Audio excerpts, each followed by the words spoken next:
ఎన్టీఆర్ జిల్లా జగ్గైపేట నియోజకవర్గం పెనుగంచిప్రోలు మండలంలో మంచినీళ్ల కోసం ప్రజలు తీవ్ర ఇబ్బందులు పడుతున్నారు.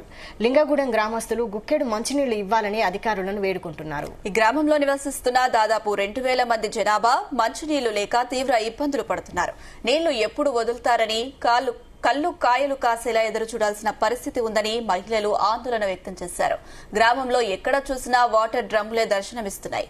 గ్రామంలో మంచినీరు రాక 3 కిలోమీటర్ల దూరంలో ఉన్న పెనుగంచిప్రోలు వెళ్లి వాహనాలపై తెచ్చుకుంటున్నారు.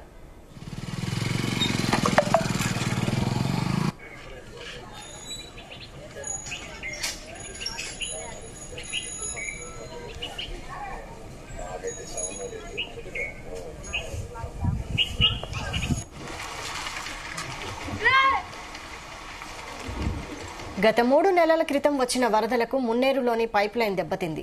వరద తగ్గి నెల రోజులు కావస్తున్నప్పటికీ కూడా అధికారులు ఎలాంటి చర్యలు తీసుకోకపోగా కనీసం ట్యాంకర్ల సహాయంతో కూడా మంచినీటిని పంపిణీ చేయడం లేదని గ్రామస్తులు వాపోతున్నారు. మంచినీటి కోసం స్థానికులు తీవ్ర ఇబ్బందులు పడాల్సిన పరిస్థితి ఏర్పడింది.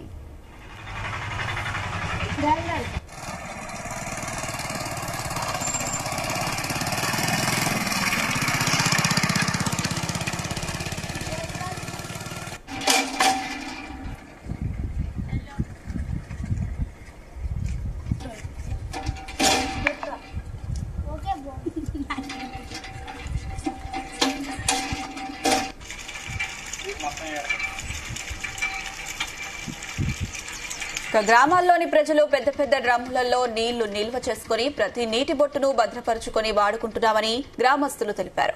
నీటి సరఫరాకు నిధులు కేటాయించకపోవడంతోనే ఈ పరిస్థితి ఏర్పడిందని వాపోతున్నారు. ఇప్పటికైనా అధికారులు స్పందించి వీలైనంత త్వరగా గ్రామానికి మంచినీళ్లు అందించేలా చూడాలని కోరుతున్నారు.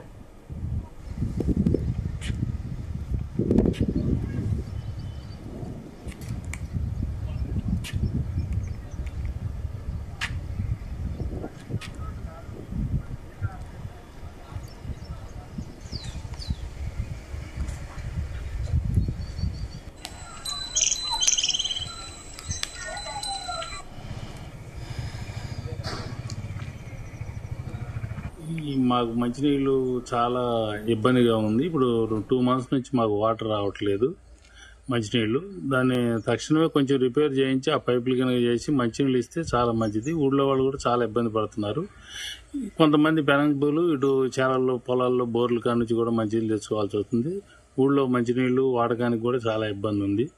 మంచినీళ్ళు సర్పంచ్ గారిని ఈ విషయం అడిగితే మునేరు కొద్దిగా ఉధృతంగా వస్తుంది, ఆ పైపులు కూడా వేయాది కాదంటున్నారు. త్వరలోనే ఆ ఏరు కొంచెం వాటర్ తగ్గితే ఆ పైపులు వేసి మంచినీళ్ళు వచ్చే మార్గం చేస్తామని అంటున్నారు. త్వరగా వేపియాలని కూడా మేము కోరుకుంటున్నాం. మంచినీళ్ళు సంవత్సరం నుంచి నీళ్ళు రాట్లా, పైపులు కొట్టపోయి అంటున్నారు. ఎప్పుడు అడిగినా వాన వచ్చినప్పుడల్లా పైపులు పోతున్నాయి అంటున్నారు. నీళ్ళు రావట్లేదు.